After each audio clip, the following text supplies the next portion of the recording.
সাহাবারা ওই হাসরের ময়দানে সবাই যেই দিন পর হবে সবাই নাফসি নাফসি করে যখন ছোটাছুটি করবে আল্লাহর নবী পবিত্র জবান দ্বারা বললেন সেই দিন আপনার 7 দিন ধরে আল্লাহর বান্দারা বান্দিরা ছোটাছুটি করে আদম আলাইহিস সালামের উম্মত থেকে আমার উম্মত পর্যন্ত কিয়ামত পর্যন্ত যত আল্লাহর বান্দা বান্দি সবাই আসার পরে একত্রিত হয়ে তারা সিদ্ধান্ত করবে আমরা দৌড়াদৌড়ি আর কত করব চলো আমরা কোন একজন ওসিলা খুঁজি বর্তমান যুগে যারা ওসিলার বিরুদ্ধে ফতোয়া দেয় আমার আল্লাহ পাক বলেছে ইয়া আইয়ুহাল্লাযীনা আমানুত্তাকুল্লাহা ওয়াবতাগু ইলাইহিল ওয়াসিলা আমার আল্লাহ পাক বলেছি হে ইমানদার বান্দা বান্দিরা তোমরা আল্লাহকে ভয় করো ওয়াবতাগু ইলাইহিল ওয়াসিলা এবং তোমরা ওয়াসিলা অন্বেষণ করো আমার নবী বলেন হাসরের ময়দানে সবাই ওয়াসিলা আগে খুঁজবে জোরে বলুন কারণ আমার আল্লাহকে দেখা যাবে কিন্তু আল্লাহর কাছে কেউ ডাইরেক্ট যাবে না আল্লাহর কোরআন বলেছে আপনার বলা হয়েছে ইলা রাব্বিকা নাজিরা আমার আল্লাহকে দেখতে পাবে আল্লাহকে দেখার পরে কিন্তু যেতে পারবে না আল্লাহর জালালিয়াতের আপনার হালাত যখন দেখবে কিন্তু আল্লাহকে দুই ধরনের আপনার ব্যক্তি দুই রকম দেখবে তাফসীরের কিতাবে এই আয়াতের ব্যাখ্যায় বলা হয়েছে যারা আপনার ঈমানদার হবে যারা আল্লাহর প্রেমিক প্রেমিকা হবে যারা রাত্রি কিয়ামার সাজদার মাধ্যমে কাটাবে ওয়াল্লাযিনা ইয়াবিতুনা লিরাব্বিহিম সুজদান ওয়া কিয়ামা আমার প্রেমিক প্রেমিকা বান্দা বান্দি যারা রাত্রি কাটাবে নফল নামাজে এবং সাজদার মাধ্যমে আল্লাহর আপনার বলা হয়েছে আল্লাহর কোরআন অনুযায়ী জীবন যাপন যারা করবে তাফসীরের কিতাবে লেখা আছে এই আয়াতের ব্যাখ্যায় বলতেছে তারা আল্লাহকে পাশানে রহমত দেখবে আমার আল্লাহকে রহমতের হালাতে দেখবে আর যারা জাহান্নামে যাবে যারা শান্তি নিকেতনের মুরিদ হবে যারা আপনার বলে হয়েছে দিয়ারিজনু আল্লাহ বলবে এরা আপনার বলে হয়েছে বাসানে গাজ্জাব আমার আল্লাহকে কাহারিয়াতের হালাতে দেখবে কিন্তু যেতে পারবে না ঈমানদার যদি হয়ে যায় এরা এই তাফসীরে বলা হয়েছে তারা যখন ইচ্ছা তখন আমার আল্লাহকে দেখবে জান্নাতে যখন চলে যাবে প্রতিদিন ইচ্ছা করলে দেখতে পাবে কেউ সপ্তাহে একদিন দেখতে পাবে কেউ আপনার মাসে একদিন দেখবে কেউ বছরে একদিন দেখবে কিন্তু জাহান্নামী যদি হয়ে যায় আমার আল্লাহ পাক বলছেন না না না ইন্নাহুম আন রাব্বাহুম ইয়াওমাইযিন লামাহজুবুন তারা নিশ্চয় আমার আল্লাহর দিদার থেকে তারা মাহরুম থাকবে আর আল্লাহকে দেখতে পাবে না হাসরের ময়দানে একবারই দেখতে পাবে তবে আল্লাহকে রহমতের হালাতে দেখতে পাবে না আল্লাহকে জালালিয়াতের হালাতে দেখবে আল্লাহকে কাহারিয়াতের হালাতে দেখবে দেখার পরে ভিতরটা থরথর করে কেঁপে যাবে আল্লাহর কাছে যেতে পারবে না সবাই আপনার একত্রিত হওয়ার পরে হাসরের ময়দানে মিটিং করবে ও আল্লাহর বান্দা বান্দিরা এইভাবে কতক্ষণ দৌড়াদৌড়ি করবে আর আপনার চলতে পারা যায় না আমার আল্লাহর কাছে যেতে পারা যায় না আল্লাহর কাছে যদি যেতে পারা যায় আল্লাহর কাছে যদি আমল আপনার সাবমিট করা যায় তাহলে কোনো না কোনো একটা ওসিলা আপনার খুঁজতে হবে আল্লাহর নবীর সাহাবী হযরত আনাস বিন মালিক রাদিয়াল্লাহু তাআলা আনহু তিনি বর্ণনা করে হাদিসটি আপনার বুখারীতে আছে হাদিসটি মুসলিম শরীফের মধ্যে আছে হাদিসটি মিশকাত শরীফের মধ্যে আছে নবীজি জান্নাতি সাহাবী বাবা হযরত আনাস বর্ণনা করে সবাই একত্রিত হবার পরে তাকিয়ে বলবে কোথায় যাব আমরা কার কাছে গেল আমাদের আমলনামাটা আল্লাহর দরবারে সাবমিট করা হবে সবাই একত্রিত হবার পরে বলবে আমাদের আদি পিতা হযরত আদম পয়গম্বর ওনার কাছে আপনার যাওয়া হোক ওনার কাছে আমলগুলো পেশ করা হোক উনি আল্লাহর দরবারে যে আমাদের জন্য সুপারিশ করবে আমাদের জন্য গাইড হয়ে দাঁড়াবে আল্লাহর নবী বলে সাহাবারা সবাই আপনার বলা হয়েছে আদম পয়গম্বরের কাছে যাবে তোমরা যাবার পর আমরা আপনারা কি বলবো জানেন আমার নবী বলতেছে আনতা আদম আবুন নাস এ আল্লাহর পয়গম্বর পয়গম্বর আদম আলাইহিস সালাম, আপনি মানব জাতির পিতা, আপনার কাছে আমরা এসেছি। এই ভয়াবহ দৃশ্য আমাদের সামনে, হাসরের ময়দানে আমরা আপনার তাড়াতাড়ি করছে, রোদের কিরণে মগজগুলো আমাদের টকবক টকবক করে ভরে। হুজুর গো, এই জন্য আপনার কাছে এসেছি। আপনি হলেন আমাদের পিতা, আপনি হলেন মানব জাতির পিতা। আপনার শুধু তাই নয়, খলাকাকা বিয়াদিহি, আল্লাহ আপনাকে আদর করে ভালোবেসে আপনাকে নিজের কুদরতি হাতে তৈরি করেছে। আল্লাহর নবী আদম পয়গম্বর, শুধু তাই নয়, আমার আল্লাহ পাক ওয়া আসকানাকা জান্নাতাহু, আল্লাহ আপনাকে জান্নাতের ভিতরে রেখেছে। আপনাকে তৈরি করার পরে মায়ের গর্ভে দিয়ে পৃথিবী দেখালো, আমল করার পরে জান্নাতে যাবেন। কিন্তু আমার আল্লাহ পাক আদম পয়গম্বরকে তৈরি করে জান্নাতের ভিতরে ভোগ ঢুকিয়ে দিলেন। জান্নাতে আপনার ঘর, জান্নাতে ঢুকে যাও, জান্নাতে আপনার ঘোরাফেরা করো। আমরা যাবার পর বলবো, এ নবী আদম পয়গম্বর, আল্লাহ আপনাকে ভালোবেসে জান্নাতের ভিতরে আপনার ঢুকিয়ে চলো। শুধু তাই নয়, ওয়া আসজাদা লাকা মালাইকাতাহু, আপনাকে আপনার ফেরেশতা দ্বারা আমার আল্লাহ সিজদাও করিয়ে নিয়েছে। শুধু তাই নয়, ওয়া আল্লামাকা কুল্লা শাইইন, ওয়া আল্লামাকা, আপনার বলা হয়েছে আর আপনাকে সমস্ত জিনিসের নাম শিখিয়েছে। আর একটু জোরে বলুন সুবহানাল্লাহ। আদম পয়গম্বরের কাছে যাওয়ার পর ডাকতে বলবো, ও নবী আদম পয়গম্বর, আমার আল্লাহ পাক এত ভালোবেসেছে, ও আল্লামাকা আসমা কুল্লা শাইইন, সমস্ত জিনিসের নাম আমার আল্লাহ পাক শিখিয়ে দিয়েছে। আর আমার নবীর ব্যাপারে যখন আসে বলছে, নবী আলিফ বা তা জানতো না, জোরে বলেন আস্তাগফিরুল্লাহ। কিছু হিজড়া বক্তা বেরিয়েছে, এরা নিজেকে আপনার দাবি করা আজহারি, কায়রো শহর থেকে আজহার বিশ্ববিদ্যালয় পাশ করলো। জিজ্ঞাসা করছে নবীর কোয়ালিফিকেশন কত দূর, বলছে নবী আলী কোনটা চিনতো না, বা কোনটা চিনতো না। আর আমার নবী বলছে, আপনি আমি সবাই গিয়ে বলবো নবী আদম, এ আল্লাহর পয়গম্বর, ওয়া আল্লামাকা আসমা কুল্লা শাইইন, সমস্ত জিনিসের নাম আমার আল্লাহ পাক আপনাকে শিখিয়ে দিয়েছে। এর জন্য আপনার কাছে দণ্ডায়মান, ইসফালানা ইনদা রাব্বিকা, আপনি আমাদের হয়ে আপনার প্রভুর কাছে সুপারিশ করুন। জোরে বলুন সুবহানাল্লাহ। আদম পয়গম্বর ডাক দিয়ে বলবে, ওরে আমার সন্তান সন্ততি শোনো, আমার কাছে তোমরা বড় মুখ নিয়ে এসেছো, কিন্তু শুনে রেখে দাও, আমি তোমাদের জন্য এই কাজের দায়িত্ববদ্ধ নই, আমি তোমাদের কাজের দায়িত্ব নেব না। এই কাজের জন্য আমাকে আল্লাহ দায়িত্বপ্রাপ্ত করেনি, এই কাজের দায়িত্ব আমি নয়। বলে আদম পয়গম্বর ওই সময় আল্লাহর দরবারে আপনার বলা হয়েছে আপনার যাবেন না।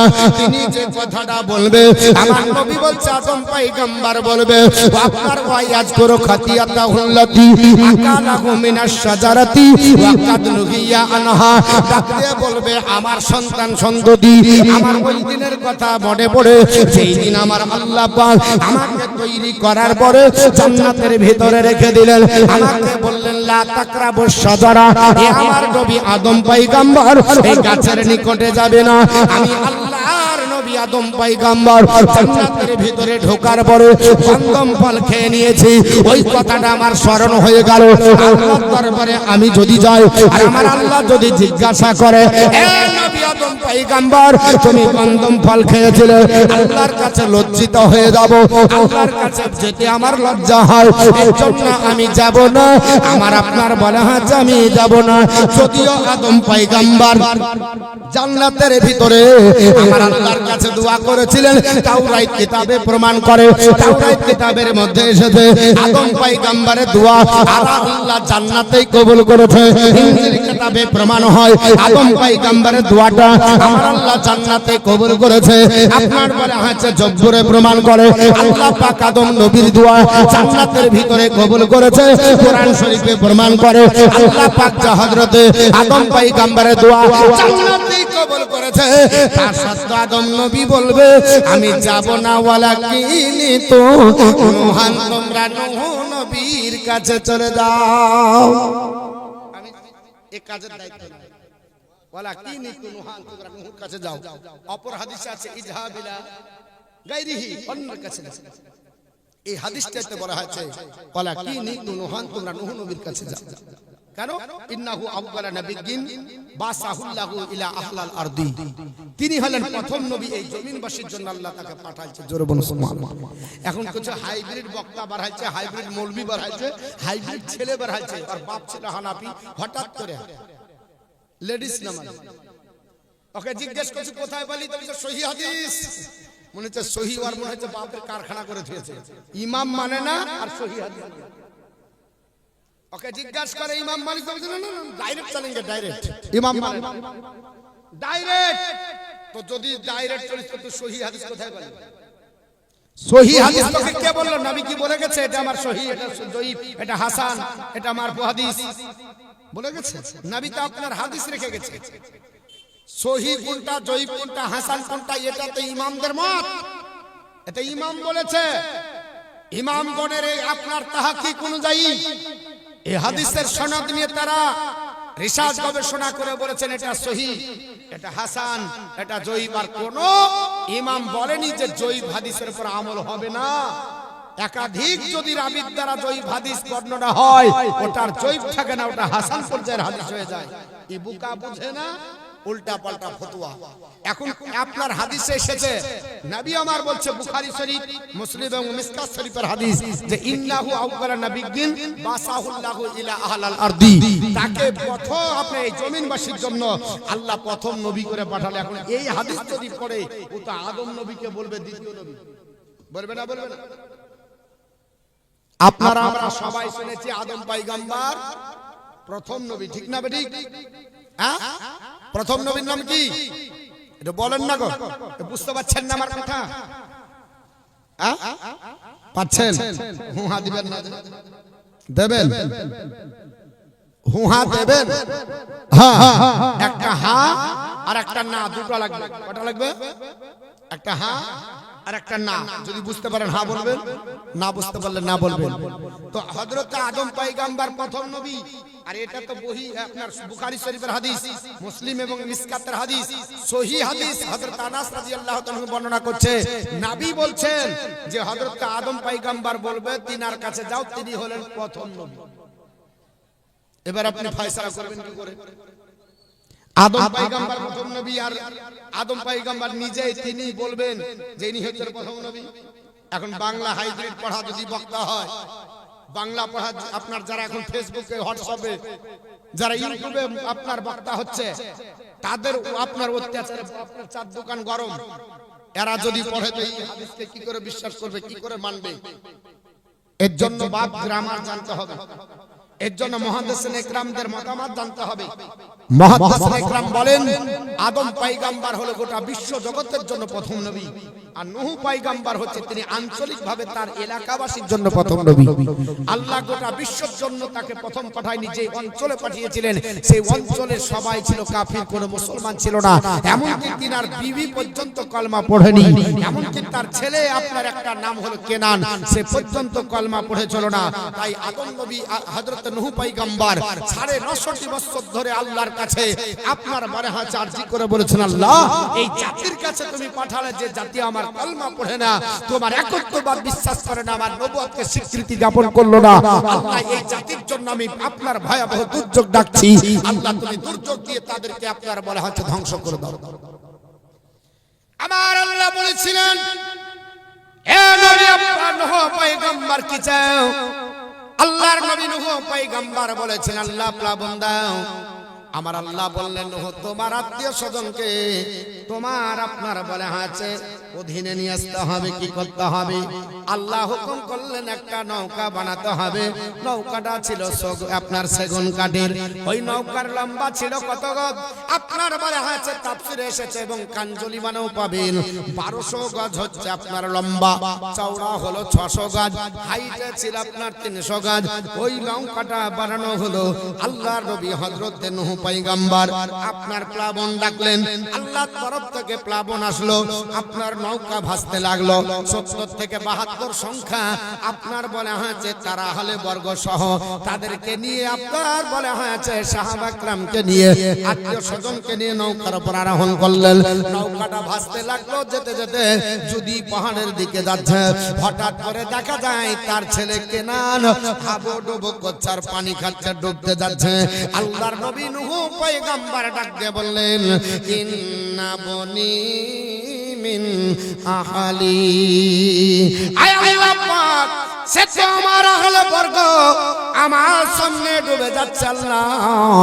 এই বলে হাতটা যেমনি বাড়িয়ে দিয়েছে, আমার আল্লাহ পাক বললেন, ইন্নাহু লাইসা মিন আহলিকা, হে নবী নূহ পয়গম্বর, তোমার বেটা তোমার আহলে বর্গ না। বলে কেন আমার আহলে বর্গ না? তোমার বেটা তোমার কলমা পড়ে তোমাকে নবী বলে গা আপনার স্বীকার করে। বর্তমান যুগে যদি আপনার বলে হয়েছে নবী না হয়ে কাঠুরিয়ার বেটা হয়ে, ডাক্তারের মাস্টারের বেটা হয়ে, গাঁজাখোরের বেটা হয়ে, মদখোরের বেটা হয়ে, চিটিংবাজির বেটা হয়ে যদি কলমা না পড়ে জান্নাতে যাবে নাকি? জোরে বলুন। নবীর বেটা কলমা না পড়ে যদি কেনান আমরা ডুবে যাই, আল্লাহ যদি বলে ডুবে মারা যাক, জাহান্নামে যাবে, ও নবী তোমাকে বাঁচাতে হবে না। তাহলে যদি আপনি আমি আপনার বাটপারের চিটারের বেটা হই, কলমা যদি না পড়ি আপনার আমার কি হবে? এরা কলমা বন্ধ করেছে। আল্লাহর নবী বলছেন, না না না, লাকিন মাউতাকুম লা ইলাহা ইল্লাল্লাহ, কেউ যদি মৃত্যু মুখে পতিত হয় কলমা তোমরা পড়াও, কলমার তানকিন দাও, কলমার তানকিন দাও। ইয়া রাসূলুল্লাহ, কলমা পড়ালে কি হবে? আবু দাউদ শরীফের কিতাবুল জানাই যে এসেছে, আল্লাহর নবী বলেছে, মান কানা আখিরু কালামি লা ইলাহা ইল্লাল্লাহ দাখালাল জান্নাহ, যার জীবনের শেষ বাক্য হবে লা ইলাহা ইল্লাল্লাহ মুহাম্মাদুর রাসূলুল্লাহ সাল্লাল্লাহু আলাইহি ওয়াসাল্লাম, সে ব্যক্তি আল্লাহর জান্নাতে যাবে। জোরে বল সুবহানাল্লাহ, আরেকটু জোরে বল সুবহানাল্লাহ। তাহলে নবীকে আপনার বলা হয়েছে নবীর কথা অনুযায়ী চলা, নবীর কলমা পড়াটা জান্নাতের হকদার হওয়া যাবে।